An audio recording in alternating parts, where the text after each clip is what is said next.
Expensive college textbooks. They frustrate us all, and most of us probably find different solutions to the problem. Some of the braver students don't even buy the books, but others, like myself, get part-time jobs to help alleviate that expense.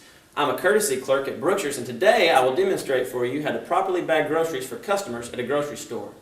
While working for Brookshire's the past year, I've gained valuable experience in bagging a wide variety of groceries, and I've been complimented and commended by both customers and the management, verbally and in writing, and I've recently been assigned the task of training newly hired employees at our store in Bullard.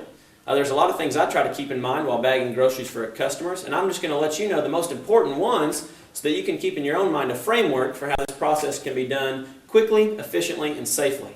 First of all, we're going to talk about how to properly prepare the sack. Secondly, how to position the various items in the sack. And finally, how to deliver the groceries to the customer. First of all, we want to remember that it'll make the whole process a lot easier if we'll take just one moment at the beginning to properly prepare the sack. Now, this step takes some foresight, as you want to be able to look down to the cart or to the conveyor belt and notice the size and shape of the various items coming through so that you can pick either a normal size or small plastic bag.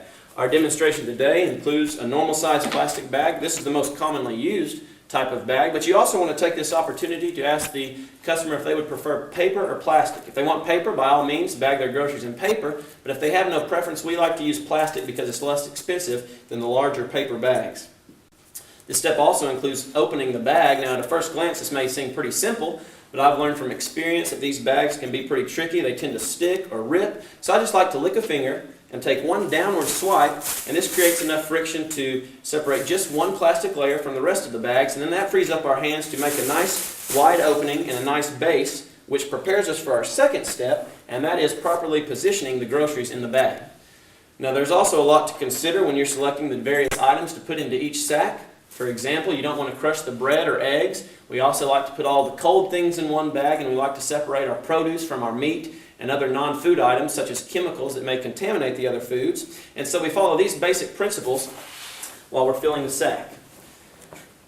We have here a variety of groceries. I like to put my cans together, and I find that a sack can hold anywhere from 6 to 8 cans. Now, some of the braver courtesy clerks will try to stack 10 in there, but I like 6. It's a good number, and that way the sack is easily stackable, it stands on its own, and it's easy to carry and easy to handle. I also like to put my crushable items together, such as cereal and bread, and we place those aside, making sure we don't crush them. I also like to put the non-food items, chemicals, and things that may contaminate the other foods together. We have toilet paper and various bathroom items, soap, and bleaching.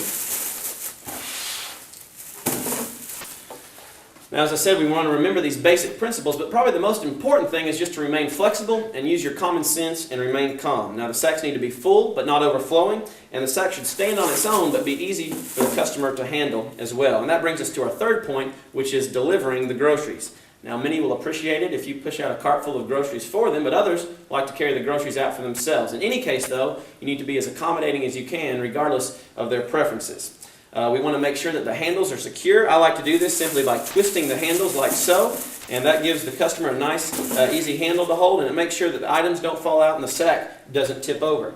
Also, when stacking the bags, a lot of our creativity comes out, because many times you'll be asked to stack a large number of groceries into a trunk that doesn't have very much room or that's already full, or into a cart with 2 crying kids and a purse in it. But you just also want to remember the basic principles. Put the heavy things on the bottom, the crushable things on top, and again, remain calm and just use common sense. So in conclusion, you should now understand how to properly bag groceries for customers at a grocery store, always remembering the 3 very important steps. Number 1, you want to remember how to prepare the sack by choosing the right size based on the size and shape of the different items, and remember to lick a finger when opening the bag. Secondly, we talked about how to position the groceries, remembering the basic separation rules, but also just relax and use your common sense and be flexible. Finally, we talked about how to deliver the groceries, and you always want to make sure the handles are secure and the bags are carryable and stackable.